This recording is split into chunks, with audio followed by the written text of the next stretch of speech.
Hi, everyone. My name is Jen Burchfield, Hi guys, I'm Liz Layman from Juice Vibes. and we are here to talk about week 4 of my 28-day medical medium uh, raw fruit and vegetable cleanse. Wow, that went by really fast, by the way. It did go by fast.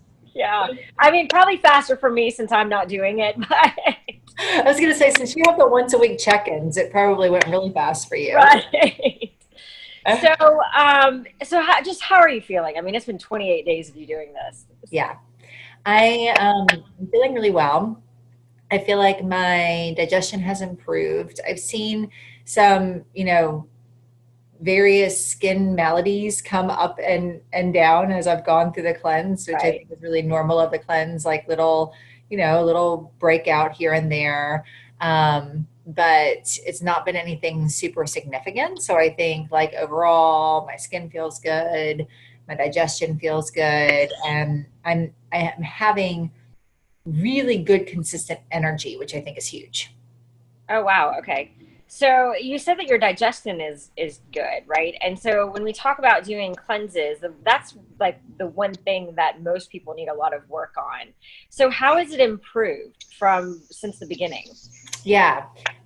So one of the things that I measured sort of the idea of leaky gut or that the digestion is compromised somehow would be for me showed up as constipation, a lot of bloating. And so I might eat a food that didn't agree with my system. And it might be a mystery, right? I might not even, it might be pizza or something overt. It might have been like, a fruit, right? Right. And I would suddenly have 2 or 3 pounds of excess bloating. And I don't really use the scale as a measurement of how much I weigh, to worry about fat. I Good. use it, yeah, I use it, but I do use it as almost daily as a tool for how inflamed I am because I know what my Okay. baseline is. And if I see a sudden 3 pound jump, I know something didn't agree with my digestion. That's awesome. It's an interesting measurement tool, Right. not a right. It's like a totally different relationship with the scale. Um, That's a good relationship with the scale. Right. But we went out. I've been reintroducing foods this week. So this has been my, even though I'm not done with the 28 days, and I'm sure it would have been much even better if I stayed on the exact diet for another full week. But next week is a vacation week for me, and you don't want to like jump out of a cleanse. That's a terrible thing to do. Yeah, guys, nobody should do that at all. Don't get like, oh yay, I'm not cleansing any more pizza, which Right. probably Burger. sounds amazing, but you will be miserable. Exactly. And I talked about that last week when we talked Yeah. about, my fall off day where I had some beef, right? So amongst other things. So so I've had fish several times. I've had rice. I've been introducing more nuts, a little bit more fat. So that would be like a drizzle of olive oil, a little sprinkle of ghee. And I mean, I'm talking about like ridiculously Oh, less than I would normally use. okay. So no, you're not eating like a whole avocado. No, Okay. half an avocado still it would be a max. Okay. Um, but I have had some pretty fatty pieces of fish, like some salmon and stuff like that. Um, and I'm doing great with those. And I was saying to you right before we started that we went out for sushi last night. One of those situations where it was like we went to a swim meet, it was late. I don't usually eat past like 6 o'clock, but I couldn't eat while we were during the swim meet. So um, we stopped at a sushi place. It was easily 9 p.m. before I got my food. That's And for me, that's like digestive murder, putting food into my body that late. great. But I woke up this morning. I was fully expecting to see, pounds on the scale from bloating, or to see my belly distended or to feel uncomfortable. I woke up, I felt great. I felt great last night when I ate it. I felt great this morning. I didn't have any bloating. I didn't have any extra pounds. I, was able to have a normal bowel movement, like all the signs that digestion is in full It's functioning order. it's working for you. Yeah, I mean, when we compromise our digestive system, we start to experience these things that we're such adaptable people, and I think we've talked about this before, that we just think, oh, that's normal, and so we just adapt to these uncomfortable symptoms, and it's not really. I mean, you should not have a distended belly. There should not be flatulence or constipation or Yes. the opposite of constipation. I mean, Right. it should just be working properly. Right. You should not be running to the bathroom. A lot of my clients have that issue where they eat something and they're literally in the bathroom within, 20 to 30 minutes after they eat. That's not normal, Right. friends. So this is interesting because you started this journey because you have been suffering from Hashimoto's, Mhm. and the theory behind this diet was to combat Epstein-Barr. Is that correct? Yeah. Right. So do you feel like this is working for you? Would you recommend this for somebody else that has Hashimoto, as long as our doctor approved? Right. So, there is this cognitive dissonance for me. Okay. Yes. As a Ayurveda, somebody who practices eat cooked food, eat kitchery, eat like, these, what I would consider really healing foods, eat fats, and going to those ideas of ketogenic diets and stuff like that, which is not Ayurvedic, but, fat based Right. diets. Um, and thinking that that would be gut healing. And what I'm finding for me, and again, this is, it's all always personal, right? Always. What I'm finding for me is that having little overt fats, eating mostly fruits and vegetables, the amount of cooked, I'm not sure has, I think it's good for the cleanse to have the raw cycle, but I don't think there's anything wrong with having additional cooked vegetables, especially if we were in winter, um, but yeah, I mean, it's working. Like I feel it working and I see it working. And, the proof is going to be, originally when we started this, I said I would take my thyroid numbers after this month. Right. Um, I'm going to wait and do them after 3 months, and see how extending this, because I need more time for the gut to heal. The thyroid can't heal unless the gut is healed. And so I think that we need to have a little bit longer of a sample to make sure that that's truly what's affecting. 'Cause Hashimoto's, your numbers go up and down. Right. I don't want to take one sample and be like, look, this worked, Yeah, that's not, yeah, I mean, that's not sustainable. And for everyone's body is different, and, has different things that they need to kind of work on. So you Right. have to kind of take a look, and it's going to be over time too, as well, Mhm. and collecting some numbers and some data, and playing around with this, new lifestyle that you're kind of adopting. Yeah, absolutely.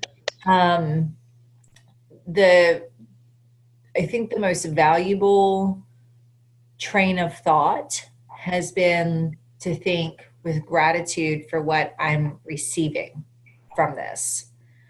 I am so fortunate that I have access to, have the money to buy, Right. have, I'm living in an environment where all these fresh fruits and vegetables are available to me. Yeah. And that what I'm receiving from that is pure prana, pure life force, undestructed, untampered with, I'm eating as many organics as possible, but pure life force. So there's nothing about this that makes me feel like I'm suffering. And Right. I think that's a big deal when you're detoxing or when you're embarking on something being a potential new lifestyle, because you can't take the attitude of what you're missing out on. You have to take the attitude of what you're receiving, right? Yeah, I mean, it's incredible. I mean, because you're receiving a variety of, like, I mean, first it's all heavy enzyme food because it's raw, mostly raw, which is Yes. incredible for your digestive tract and your Right. digestive system, and for all, like, I mean, for your entire body. But then you're receiving, vitamins and minerals and micronutrients and phytochemicals and antioxidants and like all of these things that just help to, repair your body and build your immune system, which is Right. going to leave you feeling amazing at the end of the day. And I think, you know, to walk away from this, if you're feeling good, then it worked. Right.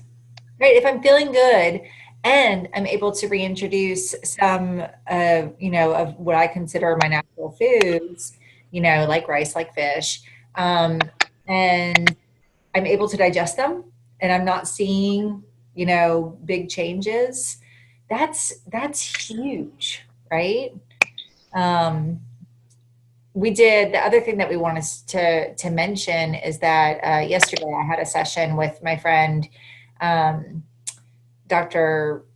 Liz, who is married now. Can't think of her last name.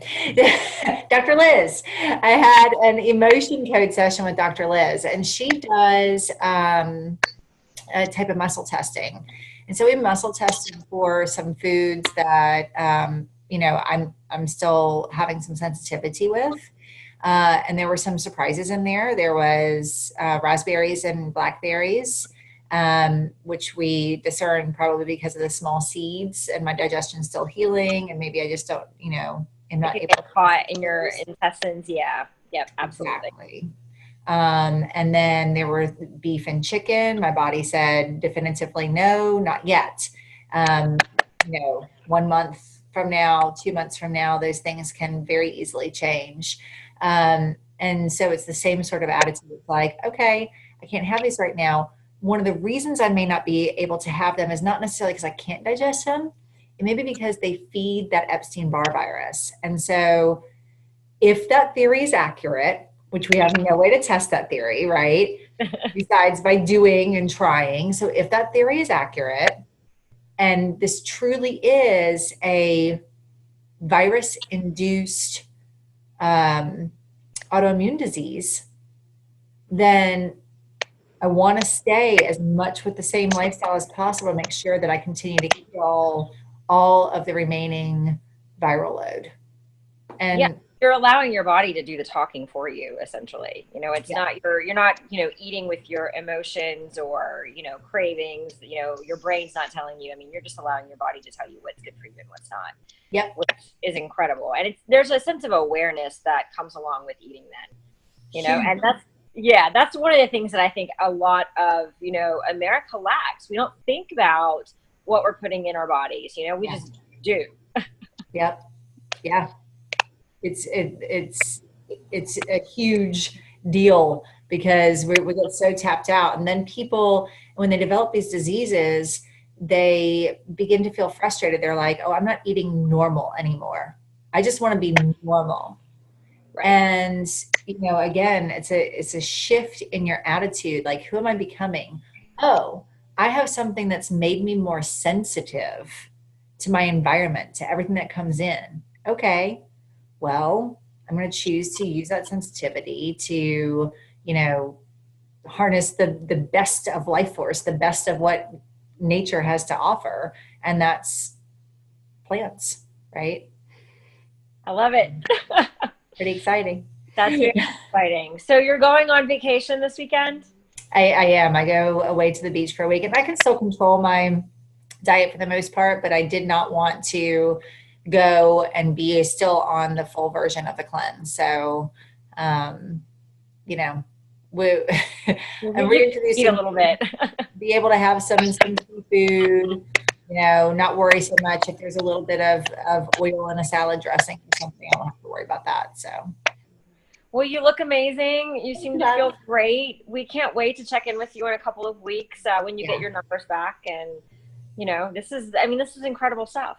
It is. It's awesome. It's good to feel good. So if anyone else is struggling with autoimmune disease, come talk to Liz or I, because we have this new foundation of information to share with you. So. And we'll be doing some upcoming classes. We talked about doing a plant-based cooking class and, sharing information. So absolutely. Thank you so much. Thank you, Liz. Yes. Bye. Bye.